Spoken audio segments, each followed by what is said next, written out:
For decades, facial recognition has been the stuff of science fiction. Well, for many here in China, it's already becoming a part of daily life.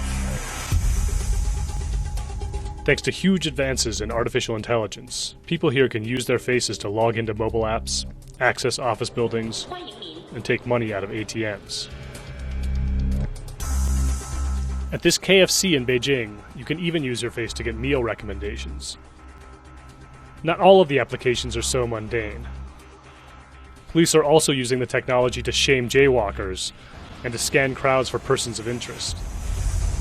A massive centralized database makes it possible for authorities and some private companies to identify nearly anyone by capturing their face.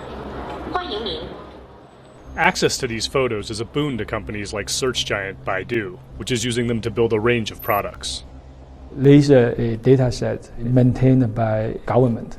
Basically means that for almost everyone who has the ID, for everyone over 18 years old, the government will have your face in the database. Some worry this technology could lead to serious invasions of privacy and make it easier for authorities to track political dissidents. But others see it as a powerful tool for public safety. Not only helps to track criminals, it also helps find missing people. So it's good for the society. Facial recognition algorithms are growing exponentially faster and more powerful, thanks to a new technology called deep learning that allows computers to mimic the human brain's ability to learn. That means they can now compensate for problems like low light and bad angles. They can also adjust for age, making it possible to identify adults from their childhood pictures. So how does it work? Using complex algorithms, facial recognition systems start out by identifying all of the faces in a given image. For each face, the algorithm measures out key data points, like the distance between the eyes or the color of the skin. They then use those measurements to create a template that can be compared against other templates in a facial database. The more data they have, the better these systems do. Hundreds of millions of social media users here upload photos every day under terms of service that basically allow tech companies to do what they want with the images. Add a vast network of surveillance cameras, and China has lots of data to feed its algorithms. There are 170 million surveillance cameras installed in China, including more than a dozen on this stretch of road behind Beijing's Forbidden City. Analysts say China plans to install 450 million new surveillance cameras by the year 2020. The massive market represented by those cameras has attracted interest from established companies and startups alike.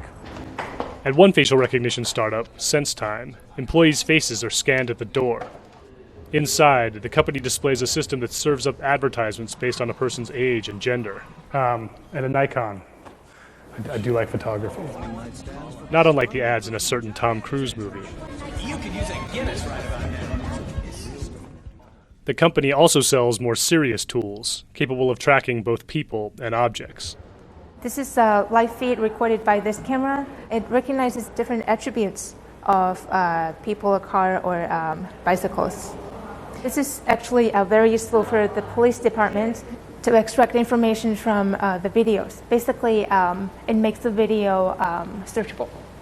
Besides having access to reams of data, companies like SenseTime also benefit from China's relatively casual attitude towards privacy. In a country accustomed to government snooping, many are willing to have their faces scanned for the sake of convenience. A bigger concern is that the systems could be tricked or hacked using fake faces. Critics note that a hacked password can be changed, but everyone has just one face. If the rectangle is green, that means it is a live people.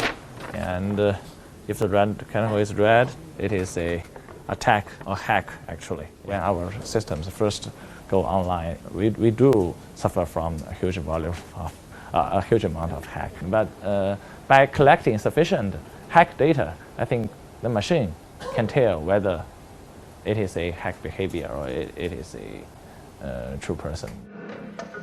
Facial recognition is just one of several branches of artificial intelligence technologies that have already started to redefine what's possible in China and elsewhere. And of course, just like any technology, it's susceptible to abuse. You have a very advanced tool, so you could use it to do good things and you could use it to do bad things, but the key is the way you choose it.